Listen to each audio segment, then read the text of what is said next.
Gokulam jeweller diamonds కి 5,000 offer, electric bike గెలుపొందే గొప్ప అవకాశం.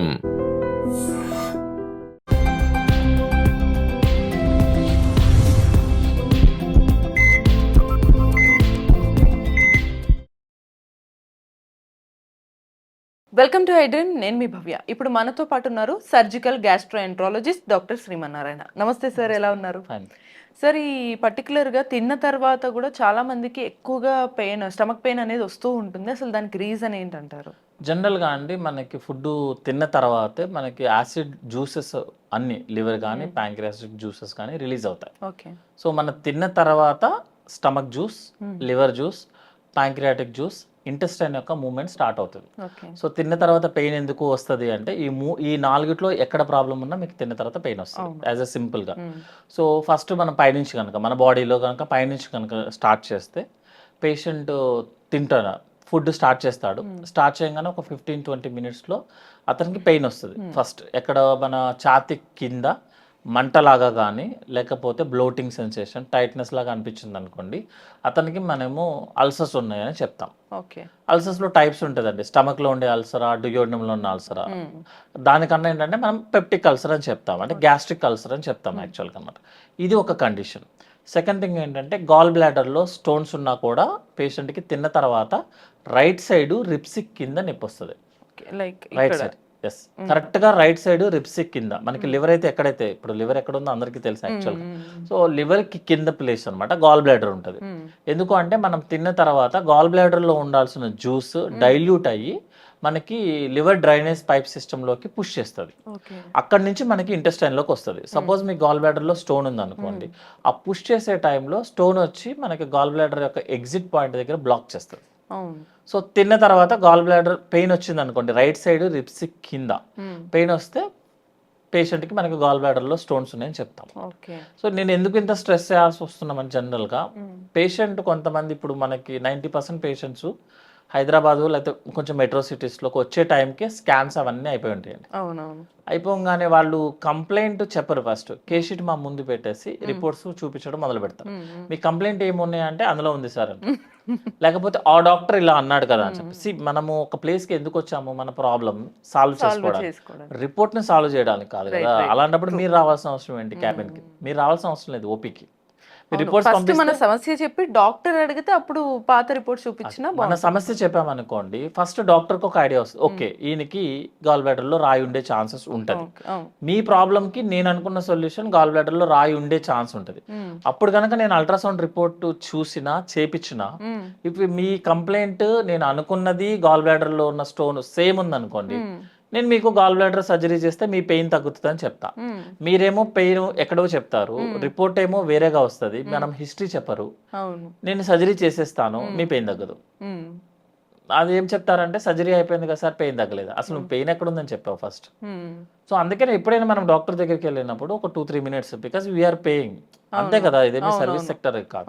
మనం పే చేస్తున్నప్పుడు ఒక 2 నిమిషాలు మనమే టైం కేటాయించి డాక్టర్కి కొంచెం ప్రాబ్లమ్ని ఎక్స్ప్లెయిన్ చేస్తాం అనుకోండి, నాకు ఒక ఐడియా వస్తుంది మీకు ఒక ప్రాబ్లం ఉందని. మీరు స్కాన్ రిపోర్ట్లో కూడా అదే ఉందనుకోండి, ఓకే, మ్యాచింగ్ సర్జరీ డన్, మీ ప్రాబ్లం సాల్వ్ అవుతుంది.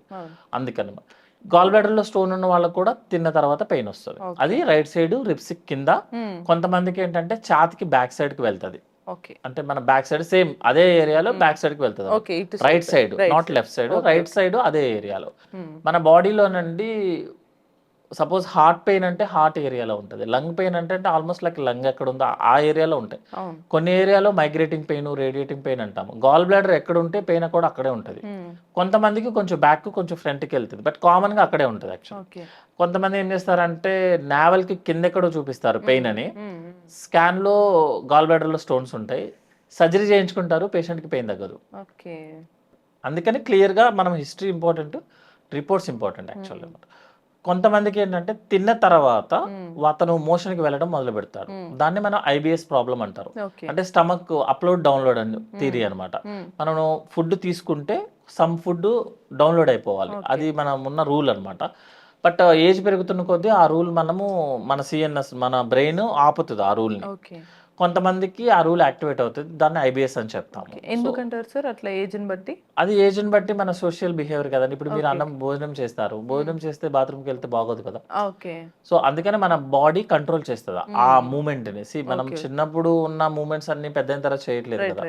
అట్లాగే ఇప్పుడు మనం ఫుడ్ తినంగానే మనకి పేగుల మూమెంట్ స్టార్ట్ అయిపోతుంది. వన్స్ పేగుల మూమెంట్ స్టార్ట్ అయితే మోషన్కి వెళ్ళాలి. చిన్నపిల్లల్లో ఉంటుంది, మీరు చిన్నపిల్లలు పాలు తాగిన వెంటనే మోషన్కి వెళ్తారు, మోషన్కి వెళ్ళిన వెంటనే మళ్ళీ పాలు తాగుతారు. అది ఒక సైకిల్ లాగా వెళ్ళిపోతూనే ఉంటుంది వాళ్ళకి. అందుకే వాళ్ళకి మినిమం 10 to 12 టైమ్స్ మోషన్ వెళ్తే తప్ప మోషన్ వెళ్ళినట్టు అనుకో మనం యాక్చువల్గా. అదేంటంటే ఒక ఏజ్ అనే థాట్ అసలు మీరు ఓల్డ్ పీపుల్ అయితే ఎంతసేపటికి ఆ డైపర్ వైపే ఉంటుంది వాళ్ళ కళ్ళని. మోషన్కి వెళ్ళాడా, మోషన్కి వెళ్ళాడా, మోషన్కి వెళ్ళాడా. ఎందుకంటే వెళ్తే తింటాడని, తింటే వెళ్ళాలి, అది రూల్ అనమాట యాక్చువల్గా అనమాట. ఇది ఐబిఎస్ ఏంటంటే మనకి కొంచెం స్ట్రెస్ ఉన్న కండిషన్లో కానీ, యాంగ్జైటీ ఉన్న పేషెంట్స్ కానీ, ఎస్డిటీ ఎక్కువ ఉన్న వాళ్ళకి కానీ ఈ ఐబిఎస్ ప్రాబ్లమ్ రీయాక్టివేట్ అవుతుంది అనమాట. సో ఇది ఒక కండిషన్. కొంతమందికి ఏమవుతుందంటే మన బ్లడ్ సర్క్యులేషనే, ఎవరైతే ఇంటెస్టైన్కి సంబంధించిన బ్లడ్ సర్క్యులేషనే బ్లాక్స్ ఉంటాయి అనమాట. దాన్ని ఏంటంటే మీసెంట్రిక్ అక్లూజన్స్ అంటారు. మీసెంట్రిక్ అంటే మన స్మాల్ బౌల్కి వెళ్ళే బ్లడ్ సర్క్యులేషన్ పేరు మీసెంట్రిక్ సర్క్యులేషన్. అందులో కనుక బ్లాక్ ఉందనుకోండి, అప్పుడు కూడా మనకి పెయిన్ వస్తుంది. ఎందుకు అంటే మనకు అన్నం తిన్న తర్వాత నార్మల్గా మీరు స్లీపీ పొజిషన్లో ఉన్నారు, నార్మల్గా ఉన్నారు, మనకి బ్లడ్ సర్క్యులేషన్లో 10% మాత్రమే ఇంటెస్టైన్కి వెళ్తుంది. మిగతా 90% వైటల్ ఆర్గాన్స్ లైక్ హార్ట్కి, లివర్కి, కిడ్నీస్కి, బ్రెయిన్కి వెళ్తుంది. మీరు తిన్న తర్వాత ఏమవుతుందంటే ఒక 30% పెరుగుతుంది అనమాట సర్క్యులేషన్. సపోజ్ నీకు బ్లడ్ సర్క్యులేషన్ కి బ్లాక్ ఉందండి, 30% పెరగదు కదా, బ్లాక్ వల్ల పెరగదు. అప్పుడు ఇంటెస్టైన్ ఏం చేస్తుంది, నాకు బ్లడ్ సర్క్యులేషన్ రాలేదు కాబట్టి అని పెయిన్ స్టార్ట్ అవుతుంది. పెయిన్ అనడానికి మీనింగ్ ఏంటంటే నాకు బ్లడ్ సర్క్యులేషన్ రావట్లేదు అని క్రై చేయడం మొదలు పెడుతుంది. క్రయింగ్ అనమాట. యాక్చువల్గా చెప్పాలంటే అది క్రయింగ్. హార్ట్ అటాక్ అంటే కూడా ఏంటంటే హార్ట్ బ్లడ్ సర్క్యులేషన్ కోసం క్రై అవుతుంది, అంటే ఏడుస్తుంది కరెక్ట్ గా మార్చడం. ఇంటెస్టైన్ కూడా అలాగే స్టార్ట్ చేస్తుంది అనమాట. మేము అడుగుతాము, క్యాజువాలిటీకి వస్తాడు ఒక పేషెంట్ చాలా సివియర్ గా కంప్లైంట్ చెప్తాడు, నాకు పెయిన్ చాలా వస్తుంది సార్ అంటాడు. మనం ఎన్ని టెస్టులు చేసినా కూడా పెయిన్ తగ్గదు, పెయిన్ కి రీజన్ తెలియదు. అర్థం ఏంటంటే పేషెంట్, మాకు ప్రొఫెసర్ ఒక ఆయన చెప్పేవాళ్ళు అనమాట, పేషెంట్ క్యాజువాలిటీలో పెయిన్తో బాధపడుతున్నాడు, క్రై అవుతున్నాడు, నీ రిపోర్ట్స్, నీ టెస్ట్లు, నేను పొట్టను టచ్ చేసినా కూడా పెయిన్ రాదు పేషెంట్కి, అన్ని నార్మల్ లోపల పెయిన్ అవుతుంటుంది, లోపల పెయిన్ అయిపోతుంటుంది. అతను పెయిన్ తట్టుకోలేక మొత్తం తిరిగిపోతుంటాడు. టెస్ట్లు అన్ని నార్మల్గా ఉంటాయి, అయినా పేషెంట్కి కంప్లైంట్ వస్తుంది, పెయిన్ కంప్లైంట్. పేషెంట్ క్రయింగ్ అంటే some intestine is crying for blood. So మనం ఇంటెస్టైన్ డ్యామేజ్ అవుతుందని ఐడెంటిఫై చేయాల్సి వస్తుంది. సో జనరల్గా ఏం చేస్తామంటే రిపోర్ట్స్ అన్ని నార్మల్ వస్తున్నాయి, పేషెంట్ మాత్రం పెయిన్ అని ఏడుస్తున్నాడు, మనం ఫస్ట్ చెప్తామంటే ఎవరైతే సైకో గడ్రా అంటాం. 99.99% ఎవరు మాస్క్ చేయాలని ట్రై చేయరు యాక్చువల్లీ. ఉత్తిగా పిచ్చిగా చెప్పరు, వాళ్ళకి కూడా తెలియక పెయిన్ అవుతుంది, కానీ ఎందుకు అవుతుందో వాళ్ళకి తెలియదు. టెస్ట్లు అన్ని నార్మల్ ఉంటాయి, డాక్టర్ ఎగ్జామిన్ చేస్తే నార్మల్ వస్తుంది, అయినా కూడా పేషెంట్కి పెయిన్ వస్తుంది అనమాట. అదే టైంలో ఏం చెప్తాడు మా ప్రొఫెసర్, ఏం చెప్తారంటే పేషెంట్ పెయిన్ వచ్చినప్పుడు నువ్వు చెక్ చేస్తావు కదా, అదే టైంలో పల్స్ రేట్ చూడమని చెప్తారు. పల్స్ రేటు మనకి లోపల ఏదైనా ప్రాబ్లం ఉందో ముందే చెప్పేస్తుంది. యాక్షన్ చేసేవాడి పల్స్ రేట్ ఎప్పుడు నార్మల్ గానే ఉంటుంది, లోపల కనుక నిజంగా ప్రాబ్లం ఉంటే పల్స్ రేట్ పెరుగుతూనే ఉంటుంది, అప్పుడే అలర్ట్ అవ్వమని చెప్తారు. ఎందుకంటేనండి ఇది లైక్ హార్ట్ అటాక్ లాగే. సపోజ్ ఇంటెస్టైన్ కనుక బ్లడ్ సర్క్యులేషన్ లేక చనిపోయింది అనుకోండి, మీకు పేషెంట్ యొక్క డెత్, సపోజ్ నేను ఎమర్జెన్సీలో సర్జరీ చేసినా కూడా 6 months లో ప్రాబ్లం అయిపోతుంది అతనికి. ఎందుకంటే నేను ఇంటెస్టైన్ మొత్తం తీసేయాలి. ఇంటెస్టైన్ 6 meters ఇంటెస్టైన్ ఒక బ్లడ్ వెజల్ మీద ఆధారపడి ఉంటుంది. ఇప్పుడు కనుక ఆ బ్లడ్ వెజల్ బ్లాక్ అయిపోయింది అనుకోండి, 6 meters ఇంటెస్టైన్ తీసేయాలి.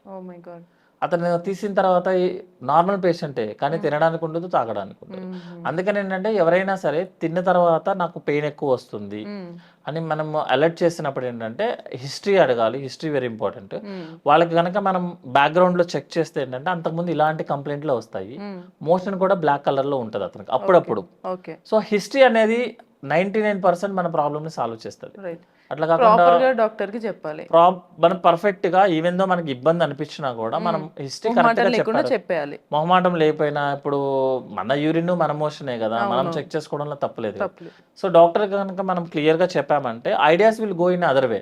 మీరు రిపోర్ట్స్ నమ్ముకున్నారంటే కష్టం అవుతుంది. రిపోర్ట్ మనకి సజెషన్ ఇవ్వగలదు, ఈ రోడ్డు వెళ్ళమని చెప్పగలదు, కానీ గూగుల్ మ్యాప్ ఆ రోడ్లో ఎంత ఉంది ఎంత చెప్పలేదు కదా, డ్రైవింగ్ నేనే చేయాలి ఫైనల్ గా. సో ఆ సజెషన్స్ ఇవ్వగలదు అనమాట. So history important. So SDT problem ఉన్న వాళ్ళైనా, గాల్ బ్లాడర్లో స్టోన్స్ ఉన్న వాళ్ళైనా, ఐబిఎస్ ప్రాబ్లం ఉన్న వాళ్ళైనా, లేకపోతే బ్లడ్ సర్క్యులేషన్ తగ్గిన వాళ్ళైనా, వీళ్ళందరికీ తిన్న తర్వాత పెయిన్ వస్తుంది, stomach pain.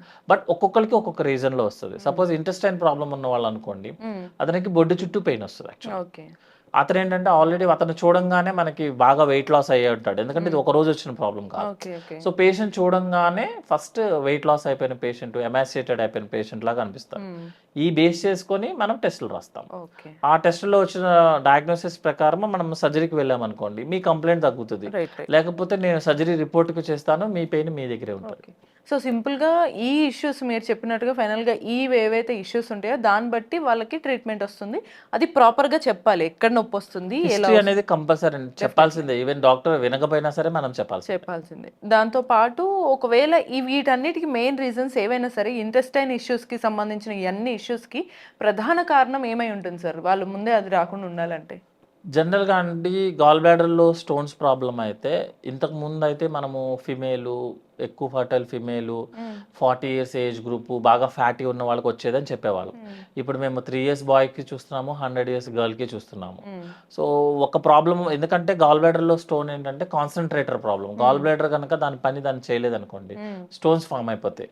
So gall బ్లాడర్లో stones form అవడానికి మన మిస్టేక్ లేదు యాక్చువల్లీ, మనం దాన్ని ఆపడం కూడా కుదరదు. దాన్ని కాంప్లికేట్ అవ్వకుండా ఉండాలంటే ఏంటంటే ఆయిలీ ఫుడ్ అవాయిడ్ చేయాలి, వన్ థింగ్. గ్యాస్ట్రిక్ ప్రాబ్లంకి ఆల్రెడీ మనం అనుకున్నట్టు, గ్యాస్ట్రిక్ ప్రాబ్లం అంటే proper diet, on time food తీసుకోవాలి, అండ్ బయట ఫుడ్ అవాయిడ్ చేయడము, కొంచెం మంచి నిద్ర, స్ట్రెస్ లేకుండా లైఫ్ని లీడ్ చేయడం, దానివల్ల ఎస్డిటి రాకుండా ఉంటుంది, వచ్చినా తగ్గుతుంది. మూడో కండిషన్ ఐబిఎస్ ప్రాబ్లము.